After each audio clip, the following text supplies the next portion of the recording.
वींदौ सबई मदीने आशिक हबीब जा सारा वींदौ मदीने है वींदौ सबई मदीने मेहमान मुस्तफा जा थींदौ सबई मदीने हिन गोठ मलूक वारा वींदौ सबई मदीने है हिन गोठ मलूक वारा वींदौ सबई मदीने फ़कीर अली हैदर सूदो मेहमान थींदौ मदीने है सभई आशिक ही सारा वेंदौ सबई मदीने। आमीन चौगर जी। इखला कहिड़ो अव्हां जो मूंखे वणी वियो वा इखला कहिड़ो अव्हां जो मूंखे वियो वणी तॾहिं त मूं ही सोचे ही ॻाल्हि घणी इंशाअल्लाह ज़मज़म पीअंदौ वञी मदीने हिन ॻोठ मलूक वारा वेंदौ सबई मदीने वेंदौ सबई मदीने मेहमान मुस्तफा जा थींदौ सबई मदीने है आशिक नबी जा सारा साईं आशिक हाफ़िज़ मोहम्मद असलम पारा वींदौ सबई मदीने है मूंखे बि ॾाढी आहे हीअ प्यारड़ी जमायत मूंखे बि ॾाढी आहे हीअ प्यारड़ी जमायत हिन शहरड़े सजे जी हीअ सारड़ी जमायत जानब में हड़ई जुबे सां हूंदौ सबई मदीने वेंदौ आशिक नबी जा सारा वींदौ सबई मदीने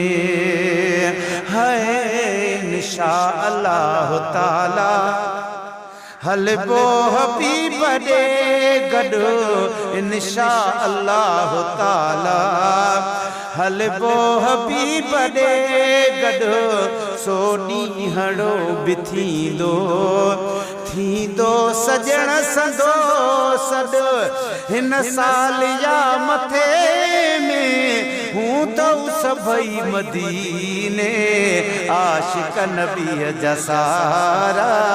वेंदौ सबई मदीने है आशिक नबी जा सारा वेंदौ सबई मदीने। आमीन त चओ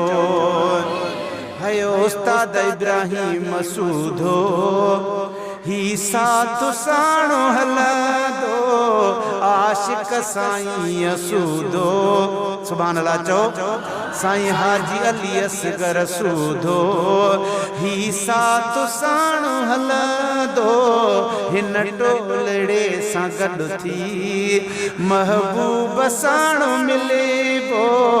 हिन टोलड़े सां गॾु थी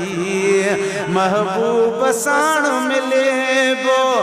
वठी बार साण बचेड़ा नींदौ सबई मदीने आशिक नबी जा सारा वींदौ सबई मदीने मलूक ॻोठ वारा चओ आमीन है माशूक लाइ बि घुरिजो इते सुभान अल्लाह था चओ मां तव्हांजे लाइ दुआ घुरां तव्हां बि त चओ सुभान अल्लाह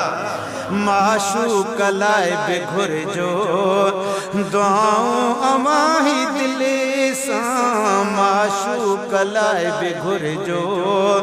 दुआऊं अवां ही दिलि सां इरफान ऐं सदाकत बचड़े सदाम जने सां इरफान ऐं सदाकत बचड़े सदाम जन सां मूंखे मुबारकूं लख ॾींदऊ सभई मदीने आशिक़ नबीअ जा सारा